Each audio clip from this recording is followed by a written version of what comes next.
Hello guys, good morning. Another day as another vlog. Dito po kami ngayon, bumalik kami ngayon sa aming trabaho sa lote. Hayan, si Inday. Busy sa aming pananghalian. Siya ang nagluluto. Ayan. Ayan pa, ate. Lote. Yung iba andyan na sa likod. Hindi mo lang ito nakita siya sa taas ng mga damo. Mas mataas pa ang damo sa mga tao. Lampas tao baga. Karating ako dito sa tulong ng sasakyan ni Kuya Nilos, yung aking bodyguard, akong partner, body, driver. May sasakyan yung anak niya. Then, naisipan naming manghiram muna kami ng sasakyan. Kaya yung gamit namin ngayon, buwat ng Malalag hanggang dito, hanggang isang araw dito pabalik rin sa Malalag. Ano. At least iba na rin yung may hiramin ka na muna ngayon namin ng sasakyan. Dahil mahirap na. Dahil medyo may kalayuan din po to siya. Kung Kapatagan, mas malapit-lapit na kami kaysa sa Patagan. Then to Digos hanggang pa uwi ng Malalag. Mga 2 oras no, ma-spend no ang biyahe. Kung naka-private ka, medyo lang, tama rin 2 oras. Kasi nung umalis kami dito kahapon, alas 5 o mag-aalas 5 na. Nakarating kami na alas 7 na no? Oo. Pasado. Dahil sa biyahe. Kundi pa yung mag-aakmang umaambon, patuloy sana kami na para sa bakod. Abay, masyado naman na ulan. Ayan si Kuya doon. Nakita niyo si Kuya. Ayun. Nakita niya si Kuya. Kuya. Hilo. Ayan. Ayan. Ang naka-blue na yan. Ayan. Yan siya. I-spray niya muna kung sakaling pwede pang ma-spray. Yung may matitigas na mga dahon na malalaki na. Katulad itong sa aking likuran na yan. Ayan ay daanan na yan. Ito yung aking lote pagayaan. Tama lang. Matamnan ko rin ng saging uli. Diba? Matamnan natin ng gulay. Kahit paano makatipid tayo. Diba? Mahal na kaya ang gulay sa market. Sa merkado, no? Gulay, prutas.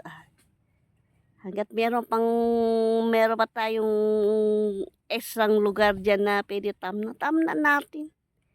Diba? Mas nakakatulong yun sa ating budget.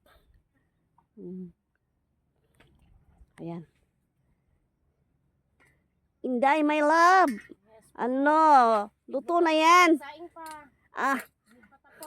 Wala pa. Kasasalang pa lang. Ayan. Sinigang na suka.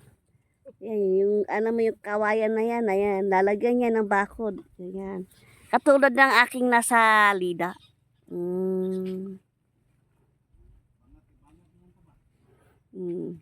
Oy, narinig niyo ba yan? Bangag sa bangag. Kumbaga, bubutas-butasin lang muna yung saan itatayo yung kawayan. At saka ilalagay yung para sa fence. Nabili nating fence. Ayan sila. Diyan.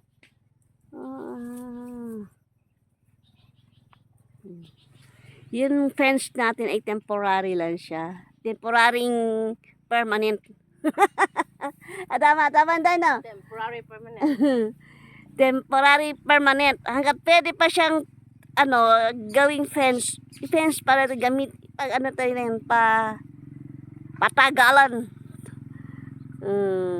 Kailan ka tatagal magserbisyo diyan ka. Ayan. ano po, akala ko noon, 6 na puno ng nyog ang nasa sa loob ng aking lote. Hindi pala. 4 lamang. Ayan, 1, 2, 3,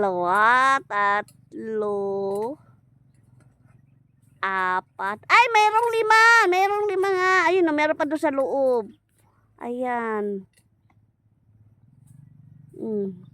Hindi ko na po.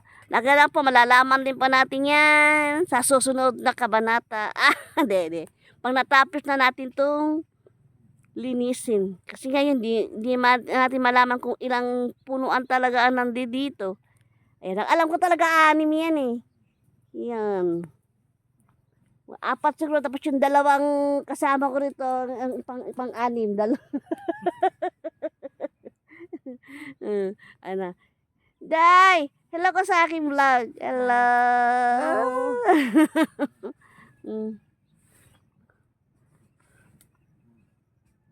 Mainit.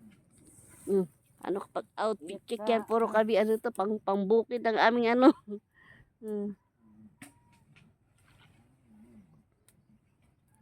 To, pakita ko sa inyo ang before. Ayan. Ayan.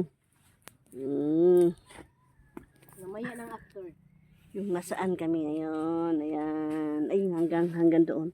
Yung mayroong kawayan na nakatayo doon, yung puti, yung brown. Tapos may green. Yan. Yan. So, yan pa muna guys. Hanggang sa muli. Sa aking next vlog. Pakita ko sa inyo yung talagang malinis na talaga siya. At mapapakita ko sa inyo gaano ba siya kalaki. Gaano kaliit o kalaki ang aking lote. Lotehan lang naman po ito siya. Di ba tayo sabing nasa asyenda, nasa area o sa ilang hektarya. Wala pa ako nun. Ito muna. Pinagtsatsagaan ko muna itong lote-lote ang meron sa akin. Kaya, antabayanan po ninyo ang aking next vlog. Kaya, choose!